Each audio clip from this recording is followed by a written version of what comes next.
So who is Hassan Rouhani, the new president of Iran? We know he's a cleric, a moderate, and a multilingual, speaking English, German, French, Russian, and Arabic. He presents himself as a voice of reason.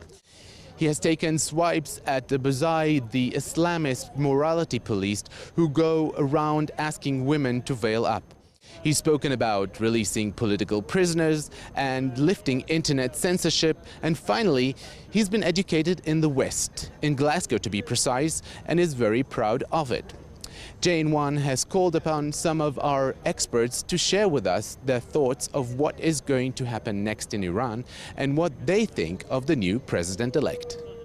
Many things have been said about the 64-year-old new president of Iran, but not a lot has been said about what he really stands for. Ruhani is not opposed to the regime.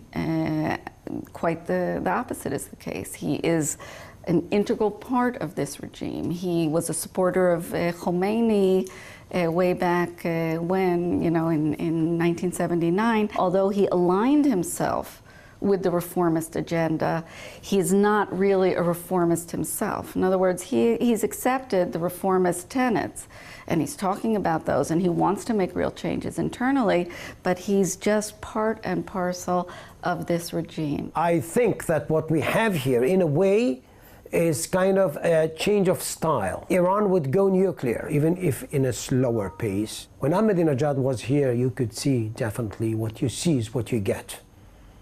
And the guy came up with kind of harsh slogans that made the life for Israel much easier in terms of propaganda or explaining your policies. What we have now is a different style. This is not an earthquake like some analysts actually put it. No, not at all. Because Hassan Rouhani, again, is part and parcel of the Islamic Republic. There would be a change, but it would be a tactical change, not a change in strategy.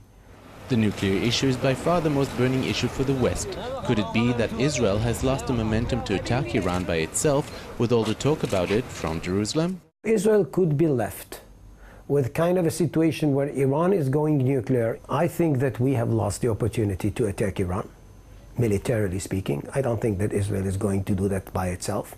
I don't see any possibility that the Americans are going to do that. My advice to my policymakers is also to work out kind of a scenario where we have the Middle East with a nuclear Iran. Iran's guiding principle for dealing with the West is pushing its program forward as fast as it can, but paying the minimum cost that it can. They've been engaged in negotiations to show the cooperative face and to ward off some of the harsher consequences. So lower costs, but never at the price of not pushing forward their nuclear program. The harsh economic situation in Iran is making the public outcry for the first time to stop pouring money to the proxies like Hamas and Hezbollah and keep the money in Iran.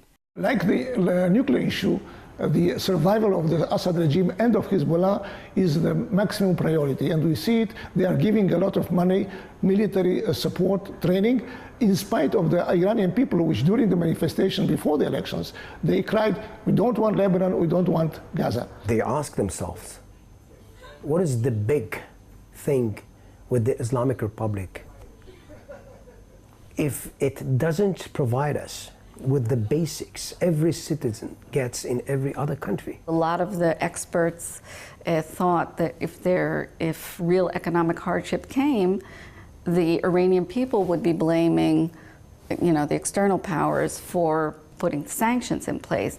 But that isn't what's happening. I mean, the Iranian people understand that it's because of Ahmadinejad's very hard-nosed policies that these sanctions were brought upon them. Hassan Rouhani, in the end game, would have to come up with something that would appease and make the public understand and realize that there is a change here. So are we really going to get more of the same in Iran, or will the Rouhani age change everything? If we go with what our experts predict, change is going to be gradual and dependent on how fast the money is going to run out for the regime. For JN1, I'm Jacobsohn in Jerusalem.